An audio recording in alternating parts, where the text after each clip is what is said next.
আজ তোর জেঠু বাড়িতে নেই, তুই কাজ করে নে। আজ স্নান করার সময় চুল কেটে রেখেছি, তোর অনেক সুবিধা হবে। আমি বললাম, দাঁড়াও, আমি একটা প্যাকেট নিয়ে আসছি, ততক্ষণে তুমি ম্যাক্সি পরে নাও। প্যাকেট আনার পর জেঠিমা সেটা থেকে একটা জিনিস বের করে জিজ্ঞাসা করলো, এটা কি এনেছিস রে? আমি বললাম, এটা বিদেশি বেলুন, এটা থাকলে সমস্যা হবে না। আমি শচীন। আজ যে ঘটনা বর্ণনা করছি সেটা ঘটেছে দুর্গাপুজোর ঠিক আগের দিন। আমাদের পাশের বাড়িতেই থাকেন স্মিতা জেঠিমা। যেমন অপরূপ সুন্দরী, ফিট ও আকর্ষণীয়। রোজ তার কথা ভেবে নির্ঘুম রাত পার করি। মহালয়ার আগের দিন নতুন রয়্যাল এনফিল্ড কিনে দুপুরবেলা বাড়ি ফিরলাম। বাড়ির সামনে বাইক রাখছি, এমন সময় স্মিতা জেঠিমা বাড়ি থেকে বেরোচ্ছিল। আমায় দেখে বলল, কিরে চয়ন, নতুন বাইক কিনলি, পুজোয় চড়াস একদিন। জেঠিমা একটা আকাশি রঙের কালো কাজ করা তাঁতের শাড়ি পরেছে আর নীল ব্লাউজ। যেহেতু স্মিতা জেঠিমার বর আমার বাবার চেয়ে বড়, তাই বাধ্য হয়েই জেঠিমা বলি। জেঠিমা এতই সুন্দরী যে বৌদি বললেও চলবে। তার বর্ণনাটা আগে দিয়ে রাখি। জেঠিমার বয়স 52, উচ্চতা 5 ফুট 8 ইঞ্চি, গায়ের রং একদম ফর্সা। শঙ্কর জেঠু স্মিতার চেয়ে 18 বছরের বড়। খুব অল্প বয়সেই জেঠিমার বিয়ে হয়েছিল, তারপর কিছু বছরের মধ্যেই তাদের প্রথম সন্তান রানাদা জন্ম নেয়। জেঠিমাকে বললাম, কি গো, এত সেজেগুজে কোথায় যাচ্ছ? জেঠিমা বলল, আরে পুজোর সময় তোর রানাদারা আসছে বলে ওদের ফ্ল্যাটটা একটু দেখতে যাচ্ছি, সব ঠিক আছে কিনা। আমি বললাম, ও, তুমি মহেশতলা যাচ্ছ, তাহলে আজই চল, লং ড্রাইভ হয়ে যাবে, দারুণ একটা ফ্লাইওভার হয়েছে। জেঠিমা বলল, আমি একটু ফ্রেশ হয়ে নি, 4:30টায় বেরোবো। জেঠিমা খুব খুশি হয়ে গেল, আমিও খুব খুশি হলাম, অনেকটা রাস্তা জেঠিমার সাথে ঘুরতে পারবো। আমি একটা জিন্স আর টি শার্ট পরে 4:30টায় বেরোলাম। ফ্লাইওভারে ওঠার পরেই বৃষ্টি শুরু হয়ে গেল। দুজনই কাক ভেজা ভিজলাম। সারা রাস্তা জেঠিমা আমাকে ধরে বসেছিল। ফ্ল্যাটে পৌঁছাতে 6টা বেজে গেল। বৃষ্টি থামলেও আমাদের খুব ঠান্ডা লাগছিল। জেঠিমা বলল, চয়ন, এই অবস্থায় বাড়ি ফিরব কি করে? আকাশ দেখে মনে হচ্ছে আরও বৃষ্টি হবে। আর দুজনেই ভিজে গেছি। এই অবস্থায় ফিরলে আরও ঠান্ডা লেগে যাবে। তার চেয়ে কাল যদি তোর ছুটি থাকে, তাহলে এখানে আজ রাত্রিটা থেকে যাই। আমি তো মনে মনে হেব্বি খুশি হলাম। যদি এই সুযোগে গল্প করা যায়, তাহলে তো ভাগ্য খুলে যাবে। আমি বললাম, কাল আমার ছুটি, কিন্তু খাবে কি আর পরবে কি? জেঠিমা বলল, একটা তোয়ালে আছে, ওটা আমি পরে নেব, আর তুই একটা গামছা পরে নিস। আর রাত্রিরে কিছু খাবার অর্ডার দিয়ে দিস। আমি স্নান করে আসি, আমার হয়ে গেলে তুই স্নান করে নিস। এই বলে জেঠিমা বাথরুমে ঢুকে গেল। আমি বারান্দায় দাঁড়িয়ে সিগারেট খাচ্ছিলাম। দারুণ লাগছিল 13 তলার বারান্দায় দাঁড়িয়ে গঙ্গা দেখতে। তখনও জানতাম না যে এর চেয়েও অনেক সুন্দর রাত আমার জন্য অপেক্ষা করছে। ছিটকিনি খোলার আওয়াজে সাবধান হলাম, আর যা দেখলাম তাতে আমি মুগ্ধ হয়ে গেলাম। জেঠিমা বাথরুম থেকে বেরিয়েছে একটা বাসন্তী রঙের শাড়ি পরে।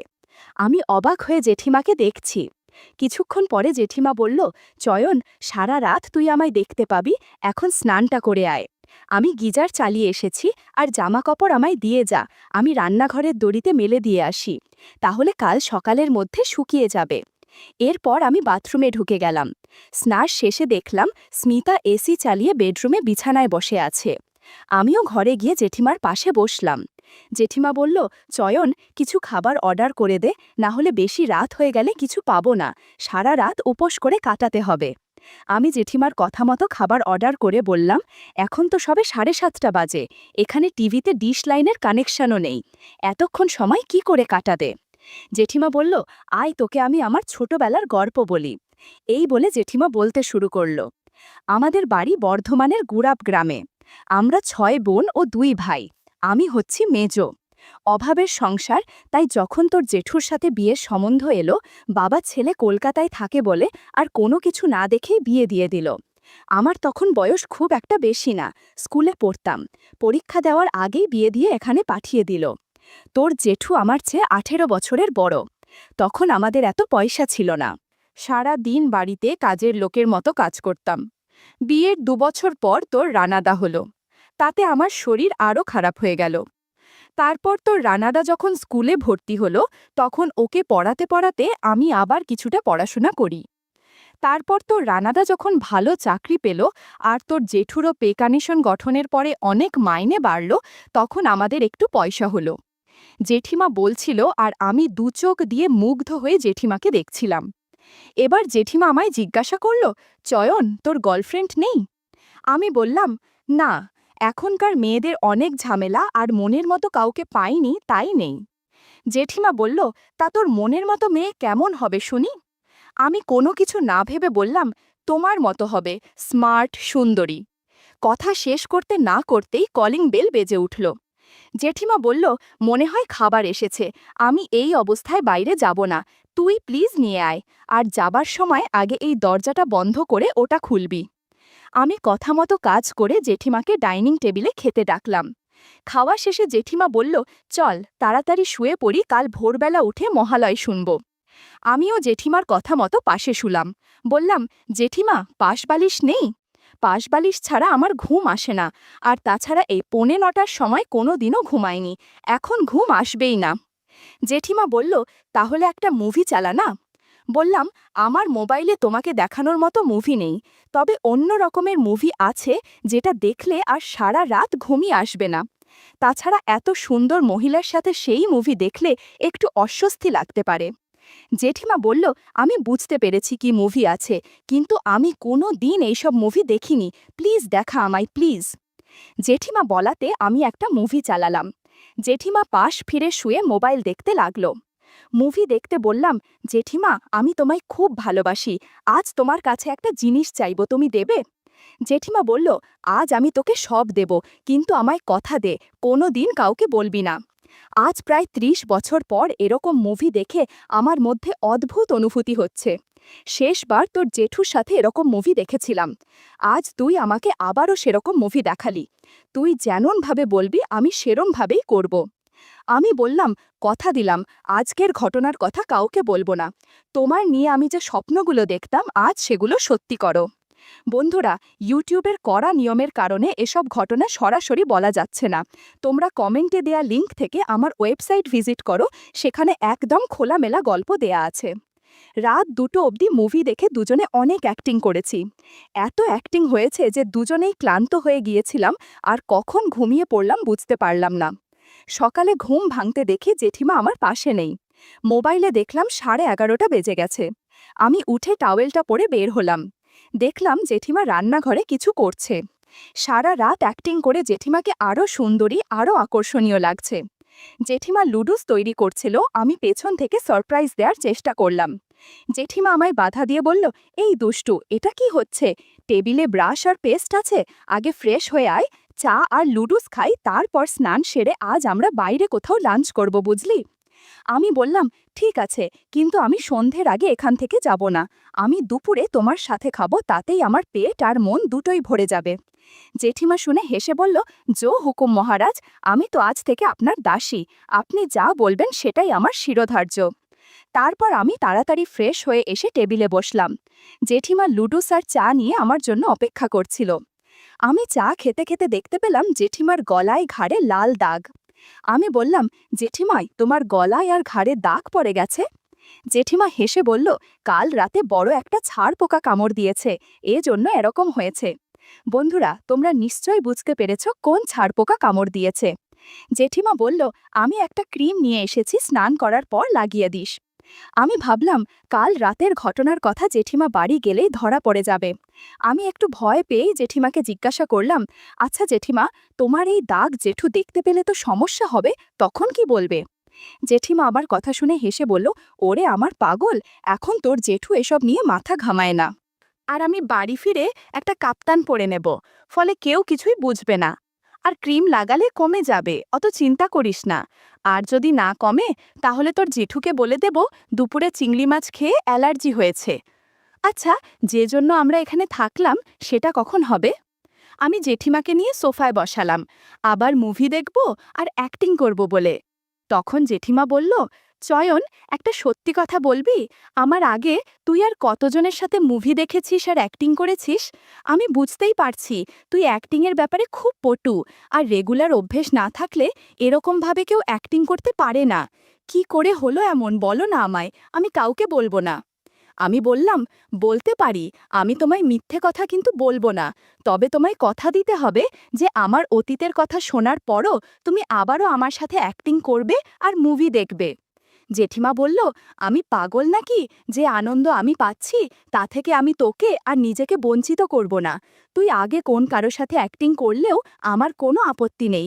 শুধু একটাই রিকোয়েস্ট করব, এখন থেকে যে কদিন আমার সাথে অ্যাক্টিং করবি সেদিন আর অন্য কারোর কাছে যাবি না। আমি তোকে খুব ভালোবাসি, অন্য কারোর সাথে দেখলে খারাপ লাগবে। আমি ঠিক করলাম শুধু অঞ্জলি মাসি আর ইতিকার সাথে করা অ্যাক্টিংয়ের কথাই জেঠিমাকে বলবো। তাই বললাম, এখন আমি তোমাকে ছাড়া আর কারো সাথে অ্যাক্টিং করব না, কিন্তু প্লিজ প্রত্যেক সপ্তাহে একবার করে তোমার বাড়িতে বা এখানে না হলেও সল্টলেকের একটা হোটেলে নিয়ে গিয়ে তোমার সাথে মুভি দেখব আর অ্যাক্টিং করব। এখন বলি, তোমার আগে আমি দুজনের সাথে অ্যাক্টিং করেছি। আমাদের বাড়িতে যে অঞ্জলি মাসি কাজ করেন না, তাকে আমি ক্লাস 11 থেকে গ্র্যাজুয়েশন অবধি অ্যাক্টিং করেছি। তবে এখন মাঝে মাঝে বাড়ি ফাঁকা থাকলে অ্যাক্টিং করি। অঞ্জলি মাসির কারণেই আমি অনেক দক্ষ।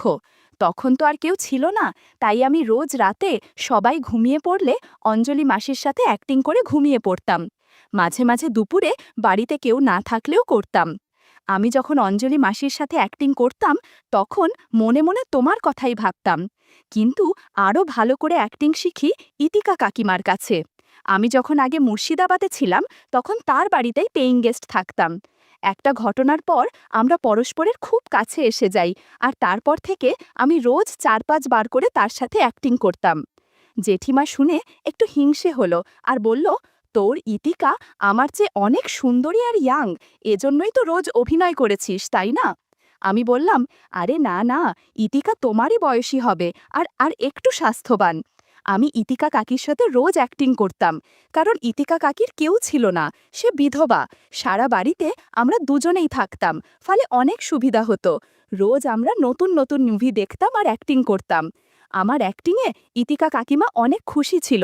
আমাকে ছাড়া সে কাউকে কল্পনা করতে পারত না। রাতে ইতিকা কাকিমা নাইটি করে অ্যাক্টিং করত, সাথে আমিও অ্যাক্টিং করতাম। আমি যে 4 বছর ওখানে ছিলাম তার প্রত্যেক দিনই ইতিকা কাকিমার সাথে অ্যাক্টিং করেছি। আর এখন আমি যে 5 দিনের জন্য মুর্শিদাবাদ যাই তখন ইতিকা কাকিমার সাথেই থাকি। তুমি প্লিজ এখানে আমার সাথে অ্যাক্টিং চালিয়ে যাও, তাহলে রোজ 5 বার করে তোমার সাথে চর্চা করতে পারবো। জেঠুমা বলল, এত ভাগ্য করে আমি আসিনি রে, আমি যেটুকু সময় তোর সাথে থাকবো তাতেই আমার জন্য ভালো। নে, এখন আর প্লিজ সময় নষ্ট করিস না, তাড়াতাড়ি অ্যাক্টিং শুরু কর। জেঠিমার কথার সম্মতি পেয়ে আমরা আবারও অ্যাক্টিং চর্চা শুরু করলাম। 3 ঘন্টা সারা বাড়ির বিভিন্ন জায়গায় আমরা অ্যাক্টিং করেছি। সব রুম এলোমেলো হয়েছিল। সব গুছিয়ে আমরা লাঞ্চের জন্য বেরিয়ে গেলাম। আমাদের খাওয়া শেষ হলে ও জেঠুকে ফোন করে জিজ্ঞাসা করল, জেঠু কি বিরিয়ানি খাবে নাকি। জেঠু জানালো, জেঠুর এক বন্ধু বিদেশ থেকে এসেছে, ওরা একসাথে ড্রিঙ্ক করবে, তাই বাড়িতে এসে আর কিছু খাবে না, আর আসতেও 11টা বেজে যাবে। জেঠিমা খুব খুশি হলো, আমিও হলাম।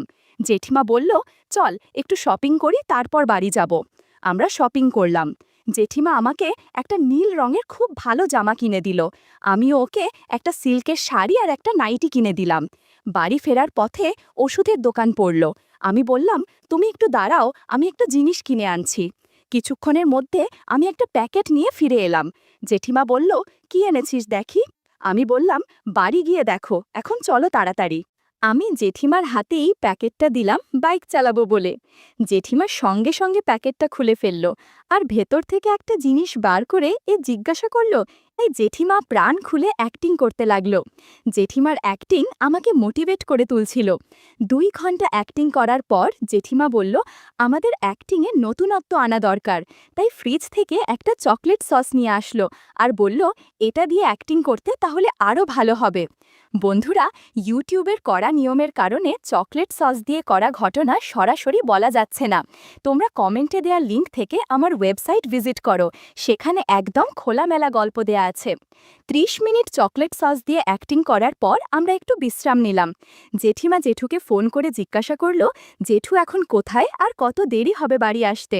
এখন 10টা 39, জেঠুর দেওয়া সময় অনুযায়ী আরও 20 মিনিট আছে। জেঠিমা করুণ সুরে জিজ্ঞাসা করল, আর করবি না? আমি বললাম, করব, আগে সব গুছিয়ে নেই আর তুমি সব গুছিয়ে নাও। সারা ঘর অ্যাক্টিং চর্চা করতে করতে অগোছালো হয়ে গেছে। হঠাৎ জেঠু এসে পড়লে কোনো সমস্যা হবে। এরপর আমরা নিচে নেমে এলাম। আমি গেট খুলে বাইরে বেরিয়ে এলাম। এরকম করেই শুরু হলো আমাদের জীবনের এক দারুণ অধ্যায়।